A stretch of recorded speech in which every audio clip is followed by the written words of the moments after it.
दिन के बाद, आज से 2 दिन के बाद मैं सीएम की कुर्सी से इस्तीफा देने जा रहा हूं।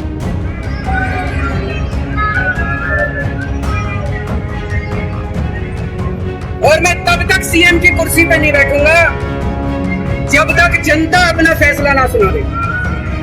मैं जनता के बीच में जाऊंगा, गली गली में जाऊंगा, घर घर में जाऊंगा, और जब तक जनता अपना फैसला ना सुना दे कि केजरीवाल ईमानदार है, तब तक मैं सीएम की कुर्सी के ऊपर नहीं बैठूंगा।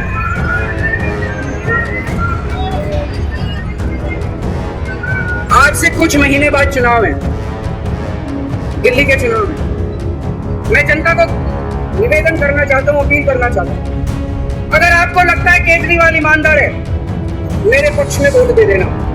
अगर आपको लगता है केजरीवाल गुनाहगार है, मेरे को वोट मत देना। अगर आपका एक एक वोट मेरी ईमानदारी का सर्टिफिकेट होगा। अगर आप मेरे को वोट देके जिताओगे और अगर आप कहोगे कि केजरीवाल ईमानदार है, तो चुनाव के बाद, उसके बाद जाके मैं सीएम की कुर्सी पे बैठूंगा। तब तक मैं सीएम की कुर्सी।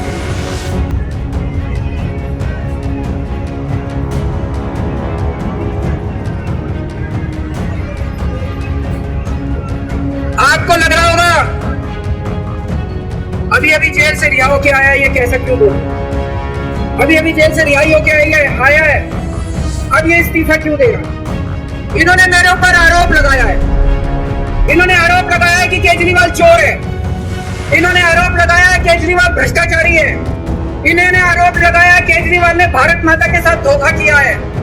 ये करने के लिए नहीं आया था मैं, सत्ता से पैसा और पैसे से सत्ता, इस खेल के खेलने के लिए मैं नहीं आया था, मैं देश के लिए कुछ करने के लिए आया था। जब 14 साल के बाद भगवान राम वनवास से लौटे, सीता मैया को अपनी परीक्षा देनी पड़ी थी। आज मैं जेल से आया हूं, मैं अपनी अग्नि परीक्षा देने के लिए तैयार।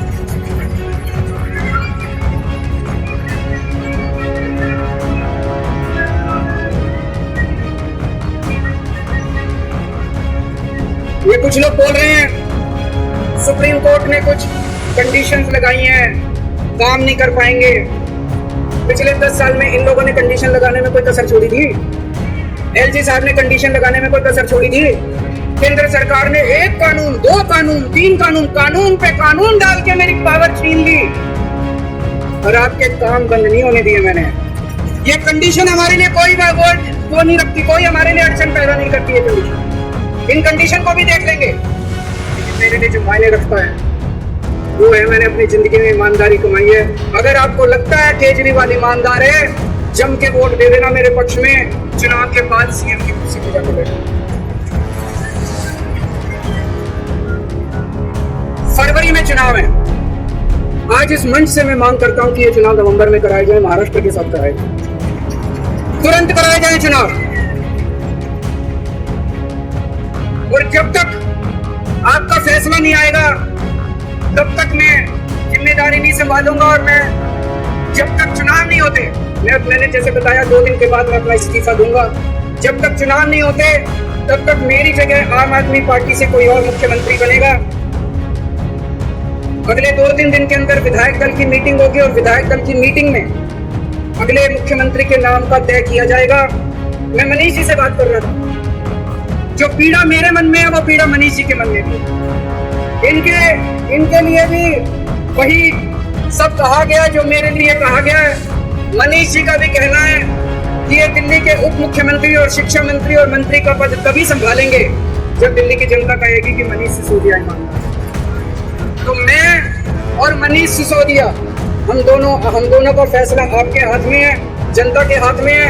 हम दोनों जनता की अदालत में जा रहे हैं, गली गली जाएंगे, जनता के बीच में जाएंगे और उनसे पूछेंगे। अगर जनता कहेगी ईमानदार है तो हम आके इसकी कुर्सी पे बैठेंगे। 2020 में आया था मैं, 2020 में मैंने कहा था, मैंने अगर काम किया हो तो मेरे को वोट देना और काम नहीं किया हो तो वोट मत देना, कहा था कि नहीं कहा? आज मैं आपके बीच में आया हूँ, मैं कह रहा हूँ अगर मैं ईमानदार हूँ तो वोट देना, अगर मैं बेईमान हूँ तो वोट मत देना, बिल्कुल नहीं।